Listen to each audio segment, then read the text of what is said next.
Videos में हमने आपको बताया कि भारत की 10 सबसे प्रभावशाली पुस्तकें कौन सी हैं और किस प्रकार वो हमारे जीवन को प्रभावित करती हैं। लेकिन आज की वीडियो में हम आपको एक ऐसी किताब के बारे में बताएंगे जिसे बारे में जानकर आप हैरान होने वाले हैं, क्योंकि ये ऐसी चीज है जो आपको सोचने पर मजबूर कर देगी। कहते हैं कि दुनिया में सोना बहुत महंगा इसलिए है क्योंकि यह एक लिमिटेड एडिशन में है, यानी इसको और ज्यादा हम बना नहीं सकते और प्राकृतिक रूप से धरती पर बहुत ही कम मौजूद है। लेकिन आज हम जिस किताब के बारे में आपको बताने वाले हैं, प्राचीन भारत की वह किताब जिसमें सोने को बनाने की विधि का वर्णन कई जगह मिलता है और इस बात का भी कई बार दावा किया जा चुका है कि सोने को बनाया जा सकता है। तो चलिए शुरू करते हैं आज का ये इंटरेस्टिंग वीडियो। दोस्तों, आयुर्वेद में आप जानते हैं कि यह दुनिया की सबसे प्राचीन चिकित्सा पद्धति है और आयुर्वेद में एक विभाग रस शास्त्र में स्वर्ण बनाने की कला का वर्णन है। दोस्तों, यह स्वर्ण बनाने की विधि आयुर्वेद के जिस विभाग में है उसके संबंध में एक किताब है जिस किताब का नाम है रस तंत्र सार।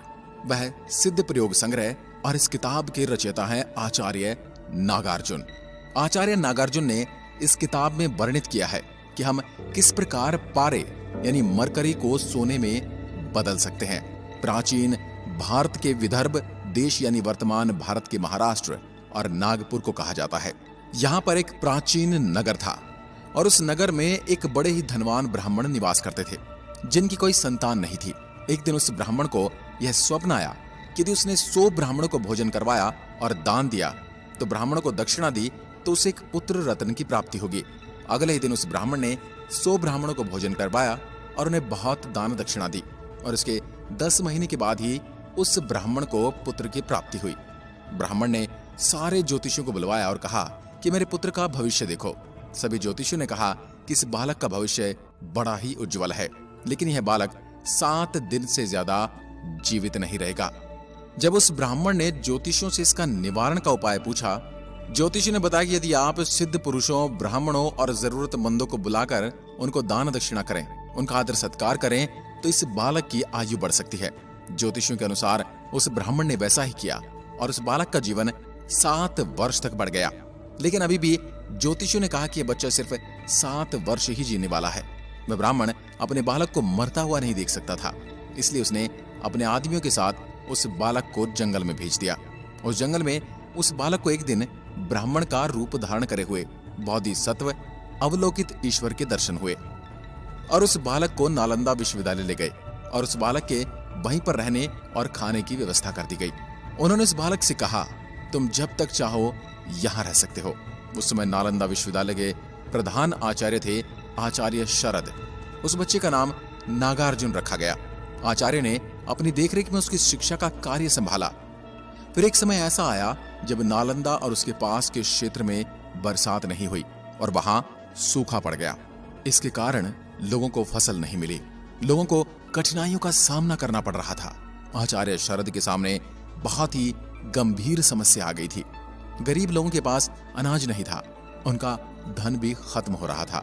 आचार्य को अपने लोगों की चिंता होने लगी कि अब वे अपने शिष्यों और आसपास के लोगों का पालन पोषण कैसे करेंगे। आचार्य को कहीं से ये खबर मिली कि दूर देश एक द्वीप है जिसे समुद्र पार करके जाने पर एक महर्षि मिलेंगे और वह महर्षि स्वर्ण बनाने की कला सिद्ध कर चुके हैं। यदि कोई वहां जाता है तो उसे वह स्वर्ण बनाने की कला सीखने का अवसर प्रदान हो सकता है और उनका अकाल भी दूर हो जाएगा। और उस समय तक नागार्जुन काफी बड़े हो चुके थे और वो अपने शिक्षा पूरी कर चुके थे। आचार्य शरद यह बात जानते थे कि नागार्जुन को मयूरी विद्या का ज्ञान है और इस विद्या की सहायता से वे समुद्र पार कर सकते हैं। इसलिए आचार्य ने नागार्जुन को दूर द्वीप जाने के लिए कहा। समुद्र तट पर पहुंचकर नागार्जुन ने 2 वट पत्रों को लिया और एक वट पत्र की सहायता से समुद्र को पार करते हुए उस द्वीप पर पहुंच गए। जब नागार्जुन उन महर्षि के पास गए तो महर्षि ने नागार्जुन से पूछा कि आप इतनी दूर समुद्र पार करके कैसे आए। नागार्जुन ने बताया कि मैं इन 2 वट पात्रों की सहायता से यहाँ पर आया हूँ। नागार्जुन ने बताया किस प्रकार अकाल के कारण नालंदा और आसपास के गांव के लोगों को कठिनाई हो रही है। उनके पास धन और ध्यान दोनों ही नहीं है। जिसके बाद नागार्जुन ने महर्षि से प्रार्थना की और बताया कि वो यहाँ स्वर्ण बनाने की विधि सीखने आए हैं, कृपा करके मुझे वह विधि सिखाइए। तब महर्षि ने नागार्जुन से कहा यदि आप मुझे मयूरी विद्या सिखा दें और वह वट पत्र दे दें तो मैं आपको अवश्य ही स्वर्ण बनाने की विद्या सिखाऊंगा। नागार्जुन ने उन्हें मयूरी विद्या सिखाई और उन्हें एक वट पत्र भी दे दिया और स्वर्ण बनाने की विद्या प्राप्त कर ली। इसके बाद नागार्जुन दूसरे वट पत्र की सहायता से समुद्र पार करके नालंदा वापस आ गए और नागार्जुन ने स्वर्ण बनाने की विद्या से स्वर्ण बनाया और लोगों के कल्याण के लिए इसका प्रयोग किया। नागार्जुन अब आचार्य बन चुके थे। आचार्य नागार्जुन आयुर्वेद शास्त्र के एक बहुत ही प्रसिद्ध आचार्य हैं जिन्होंने रस शास्त्र लिखा है। रस शास्त्र प्राचीन समय का रसायन शास्त्र यानी केमिस्ट्री है और आचार्य नागार्जुन ने मरकरी से सोना बनाने की कला का वर्णन इस किताब रस शास्त्र में किया है और यह किताब आज भी मौजूद है और इस किताब पर वैज्ञानिकों की रिसर्च जारी है। हम आपको ये भी बता दें कि मरकरी का एटॉमिक नंबर 80 है और गोल्ड का एटॉमिक नंबर 79 है। इनके एटॉमिक नंबर लगभग बराबर हैं, जिससे यह अनुमान लगाया जा सकता है कि मरकरी को गोल्ड में कन्वर्ट किया जा सकता है।